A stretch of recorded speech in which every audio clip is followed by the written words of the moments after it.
Bienvenidas y bienvenidos a un nuevo episodio de nuestro podcast En el Aire de Enel Chile. El día de hoy nos acompaña Montserrat Palomar, gerente de sostenibilidad. Y bienvenida, Montserrat. Muchas gracias. Hoy día nos tenemos un tema bien interesante. Vamos a hablar de derechos humanos y empresas, ¿no? Un tema que está bien en boga hoy en día. Y lo que vamos a enfocarnos es cómo hacemos eso y lo llevamos a un hecho concreto, ¿no? Acciones concretas, porque nos vamos quedando a veces solamente en el relato de las compañías y la gente se va preguntando, ¿no? ¿Es real, no es real, es parte o no, es solamente una parte de la publicidad de una empresa? Pero ¿cómo se transmite eso en hechos concretos? ¿Cómo vamos profundizando en eso? Tenemos entendido de que desde el 2011 la ONU estableció estos principios rectores, ¿no? Entonces, desde ahí las empresas se han ido sumando y lo han hecho parte estas políticas. Entonces, ¿cómo ves tú esto? ¿Cómo lo vamos integrando en las empresas? Cuéntanos un poco sobre eso. Mira, el tema de derechos humanos es fundamental para todas las personas y para todas las organizaciones y para todos los países también. Y es algo que nos importa mucho a todos, pero que el avance, para que sea profundo, pues toma mucho tiempo, ¿no? Son cambios históricos y los cambios históricos tardan mucho tiempo, pero diario tenemos que hacer algo para que sucedan.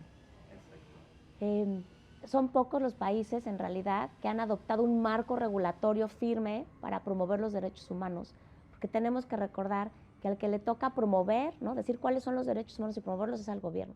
Y a las empresas, a las organizaciones, lo que nos toca es respetarlo. Entonces, las acciones de las empresas se tienen que concentrar en qué vamos a hacer para garantizar que todos los que formamos parte de la empresa o todos los que se relacionan con los proyectos de la empresa respetemos el marco de derechos humanos de los países donde estamos, que es universal, pero también la propia visión de derechos humanos de la empresa.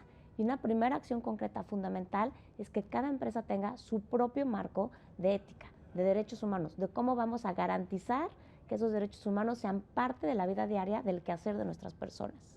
Claro, y ahí lo que comentas, ¿cómo se va desmenuzando eso en una empresa? Porque claro, se establece una política, pero ¿cómo se va midiendo eso? ¿Cómo lo vamos de alguna forma visualizando en una empresa para que se vaya cumpliendo? Tiene que haber hay un departamento encargado de eso, que se van haciendo estudios para ir cumpliendo esta política. Sí, mira, conforme la madurez de una empresa va avanzando, esto se va haciendo cada vez más robusto. Entonces, lo primero es la política, como tú dices, pero no es una política que escriba una sola persona o una sola área de su escritorio, sino una política que se tiene que llevar al más alto nivel de la dirección para que todos los líderes de la organización contribuyan a ella y se aseguren de que preserva lo que cada uno tiene que vigilar, lo que cada uno tiene que actuar, las relaciones en las que se van a enmarcar. El segundo paso es asegurarte que todas las personas conocen y se adscriben a esa política. No es solo un documento que exista ahí en la intranet como 200 políticas que hay, es una política que te tienes que asegurar que la gente conoce. Y también, conforme vas teniendo más músculo, hacer capacitaciones, hacer foros de discusión y que la gobernanza de su vigilancia también sea multilateral, porque es un tema que nos importa a todos. Entonces hay temas que tienen que ver con derechos humanos al interior de la organización, que se llevan desde el área de recursos humanos o P&O, como se llama acá en Enel, de auditoría o de compliance, por supuesto también de sostenibilidad. Hay temas externos donde involucran también muchas otras áreas como procurement, contract management, todos aquellos que vigilan nuestras relaciones con terceros, nosotros desde el área social muchísimo en todos los proyectos y los planes que tenemos, pero después también extenderle a la cadena de valor. ¿Cómo haces que tus proveedores, que tus aliados, aunque no sean administrativamente parte tuya, se alineen con esa visión, no solo de manera natural, sino porque tú te has asegurado de dejarles ver que a ti te importa, que necesitas que lo hagan, que tienes que hacer explícito un esfuerzo para que ellos y toda la gente que a razón tuya con la que ellos colaboran sepan que tienen que ser tratados dentro de un marco respetuoso. Entonces estas prácticas se van traduciendo en acciones concretas que van teniendo un distinto nivel de alcance y de permeabilidad, ¿no? Y también cada vez un mayor número de acciones en la medida en la que la organización va madurando o profundizando su conocimiento y su práctica respetuosa de los derechos humanos. Súper. Y ahí, Monse, claro, quería hacer hincapié en un punto que mencionas, porque también son diversos los actores que están involucrados en esto, ¿no? O sea, partimos desde la empresa, desde las personas que están en el ámbito. Entonces, es importante ahí el rol de cada uno, ¿no? Todo esto va conjugado para todos, ¿o no? Sí, no, absolutamente, porque la empresa, en su propósito de respetar los derechos humanos, pone las reglas del juego, los mecanismos de monitoreo para ver que ese juego se esté jugando adecuadamente, ¿no? En un fair play, y también los mecanismos para levantar alguna denuncia, alguna duda o en su caso sanciones que hubiera que implementar. Pero eso es solo el esqueleto, es la estructura. Cada persona es la que tiene que conocer todos esos canales, todas esas herramientas y conducirse de una determinada manera para que esto sea una realidad. Esto solo se hace vivo cuando cada persona de Enel, cuando cada contratista de Enel, cuando cada empleado, cuando cada cliente, cuando cada beneficiario de nuestros programas actúa y se relaciona de una determinada manera.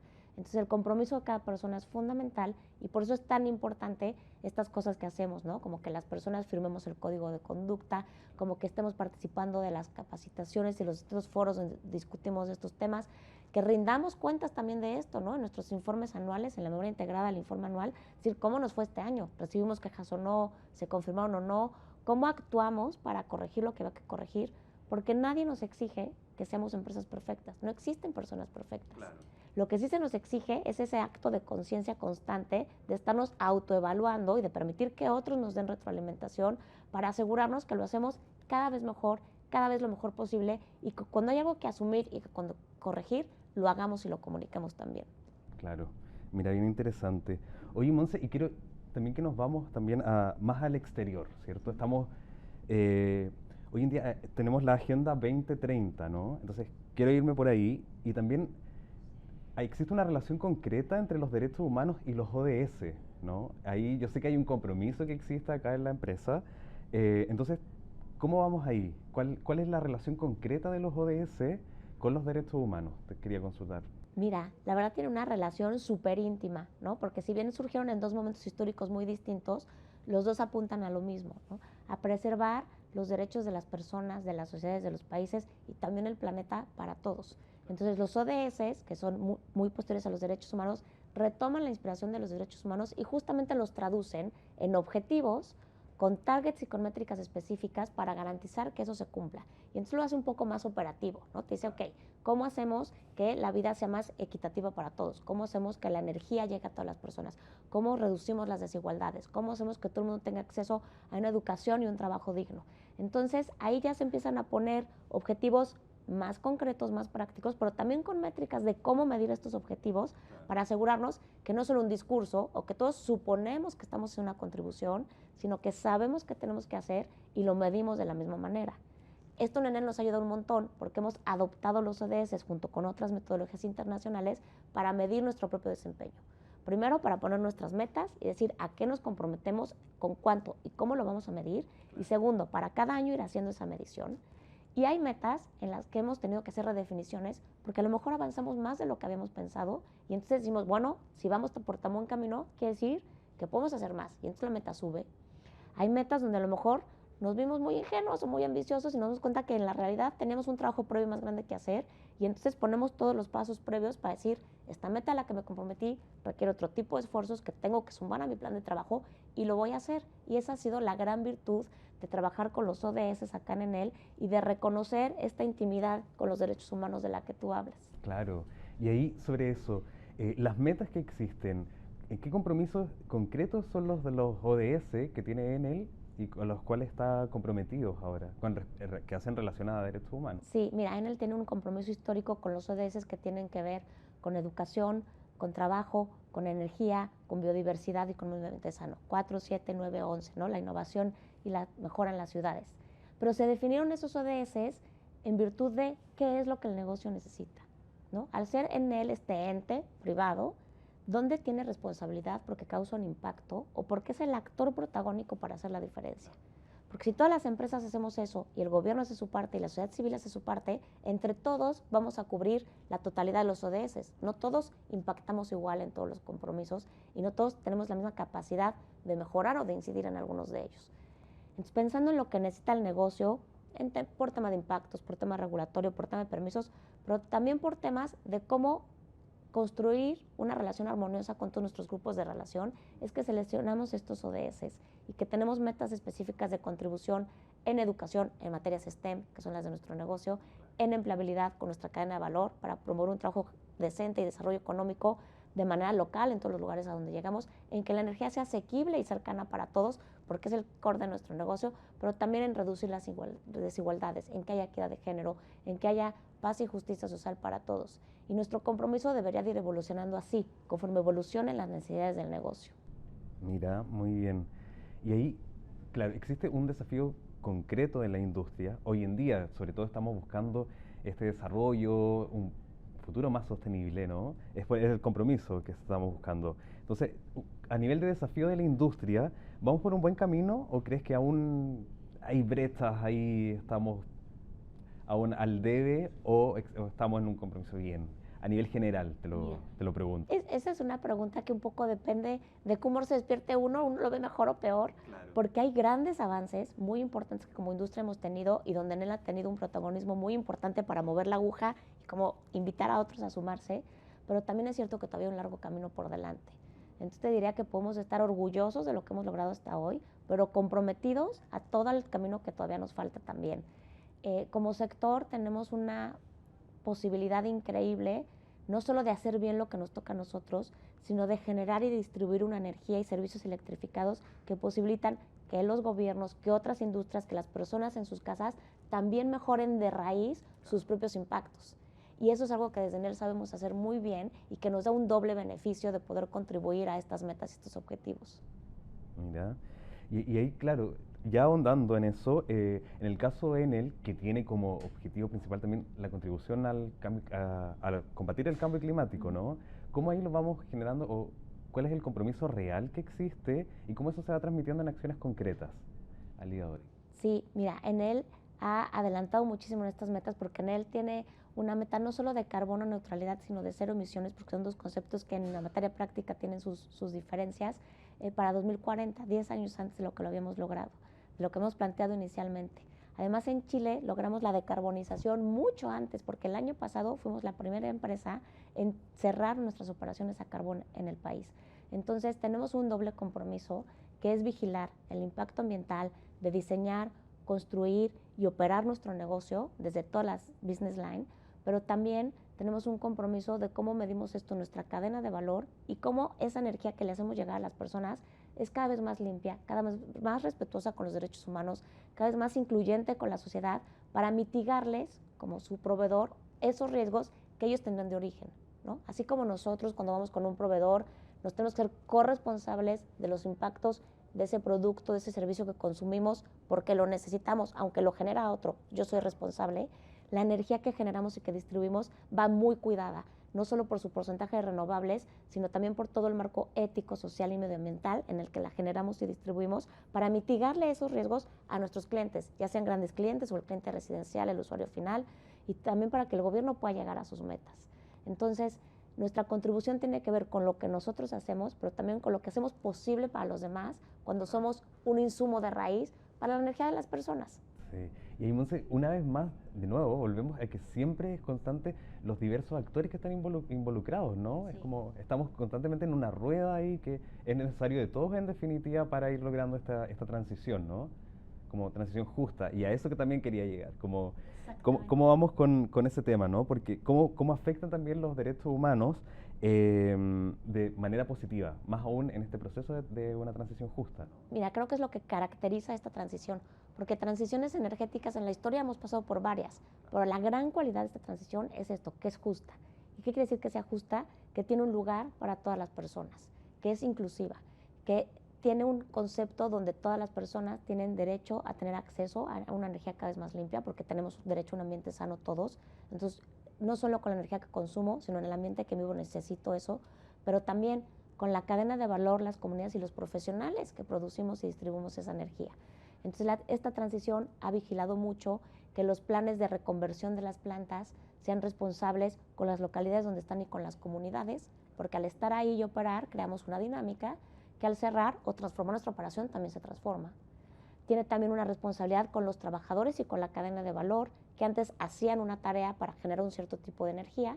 La transición requiere nuevos tipos de energía, almacenamiento, distribución, etcétera, y por lo tanto nuevas capacidades profesionales. Entonces hay una oportunidad de que las personas de Enel o de nuestra cadena de valor que trabajaban con y para nosotros transformen en unas nuevas capacidades su carrera profesional para dedicarse a esta nueva transición, a los nuevos escenarios de mercado que esta transición abre. Y ahí, Monse, sobre eso mismo, ¿existe algún hecho reciente, algo que puedas mencionar, ¿no? ¿Cierto? Referente a lo mismo que estás comentando tú ahora. Sí, la verdad es que tenemos una historia muy inspiradora en diferentes materias. Primero, en garantizar los planes sociales y medioambientales de todas nuestras operaciones que están ongoing, pero también de las que cerramos. Entonces, toda esta decarbonización de la que hablábamos tenía planes sociales y ambientales que se cumplieron al cierre de las plantas y que si quedaba algún compromiso pendiente, se sigue trabajando y incidiendo en él para que ese compromiso se cierre tan exitosamente como la planta. También tenemos un porcentaje muy importante de trabajadores que se movieron de localidad con unos planes de apoyo muy interesantes para que esa posibilidad de movilidad sea real, ¿no? Que no sea una utopía, ¿no? De, sí, te invito a trabajar en otra cosa en otro lado, pero hazle como puedas. No, nosotros te acompañamos a que tú tengas lo necesario para moverte hacia ese negocio o hacia esa localidad y que aprendas lo que tienes que aprender. También tenemos proveedores locales que se han desarrollado o que han crecido gracias a nuestra transición porque van evolucionando junto con nosotros y a lo mejor empezaron de manera local en un punto muy específico y hoy están en otros lados dándonos un servicio o un producto que crece gracias a cómo va evolucionando nuestro propio negocio. Entonces hay grandes historias ahí de personas, pero también de negocios, de comunidades y de compromisos que han ido cerrándose exitosamente y evolucionando hacia las nuevas necesidades energéticas del país. Claro, y en este caso hablamos específicamente, por ejemplo, de lo que sucedió en Bocamina, ¿no? Con el cierre y esta reinserción de las personas que estaban ahí en la nueva búsqueda de darles un lugar de trabajo y acompañar este proceso, ¿no? Que mencionas. Sí, y en Tarapacá también, ¿no? Porque son diferentes operaciones las que hemos cerrado, pero también en todas las plantas o nuevas plantas que queremos abrir, ¿no? Cómo hemos llegado siempre a los territorios de manera muy avanzada, muy adelantada, cómo nos preocupamos por tener formación local para nuestra propia contratación o para que nuestra cadena de valor a la que le pedimos que haga contratación local, que se sume a esta transición energética, la tenga un poco más fácil y juntos podamos crear capacidad local instalada, que en un país como Chile, ¿no? Tan largo y tan kilométrico se necesita tanto, ¿no?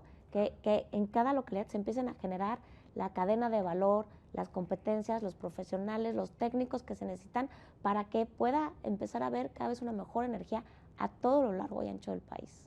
Mira, oye, Monse, entonces, ¿tú crees que vamos bien encaminados? ¿Vamos a lograr la meta, ¿no? Que tú mencionabas de llegar al 2040 con las cero emisiones, ¿no? ¿Vamos ahí bien? Definitivamente Sí. vamos bien. Ya. Estamos convencidos que es el camino que hay que seguir. Eso no quiere decir que no vendrán nuevas exigencias, Claro. ¿no? Porque seguramente cada vez lo podremos hacer más y mejor, pero la ruta en la que estamos es la ruta que Chile necesita, es la ruta que Enel necesita y es la ruta que el planeta necesita.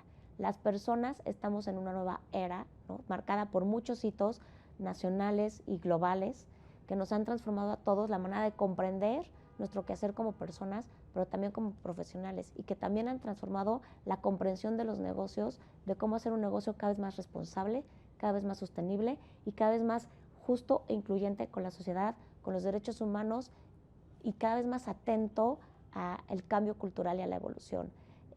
Creo que un factor clave de este éxito que tenemos hasta ahora es la apertura a escuchar a los demás, a entrar en diálogo con los accionistas, pero con todos los grupos de relación para entender hacia dónde nos tenemos que ir moviendo como negocio y no pensar que lo que un momento fue muy pertinente va a ser pertinente siempre, sino cada paso asegurarnos de escuchar a todos los que tenemos que asegurar para tomar el paso correcto que en ese momento el negocio y el planeta necesitan. Mira, muy interesante, un gran desafío y bueno, vamos en eso entonces, y es lo que todos queremos también, ¿o no? La idea es trabajar por un mundo más limpio, un mundo más sostenible en definitiva. Sí, no, absolutamente, y creo que también eso es algo muy inspirador para los que formamos parte de Enel y también para las futuras generaciones que queremos que dediquen a las carreras STEM o que formen parte de nosotros o de nuestra cadena de valor. Un trabajo donde no solo haces eso que te gusta, que te apasiona, en lo que eres bueno, sino además, o sea, con un propósito donde sabes que solo por hacer tu pega, solo por hacer tu trabajo, estás contribuyendo de una manera muy consistente a un mundo mejor para todos. Mira, muy bien, me gusta eso. Oye, y ya para ir cerrando, ¿algún tema algo que quieras exponer como área? Sí, la verdad, invitarlos a todos, ¿no? A escuchar este podcast y los diferentes espacios que tenemos para entender cuál es el rol de cada persona en la contribución a estos temas. ¿no? Porque el tema de cambio climático, de derechos humanos, de transición energética justa, no es algo de lo que se tenga que hacer cargo el gobierno, de lo que se tenga que hacer cargo la empresa, de lo que se tengan que ocupar los demás. Porque es algo que me interpela a mí como persona y ciudadano que se va a beneficiar de todos esos movimientos, pero también como profesional que tengo la capacidad de ser el talento que marque esa diferencia.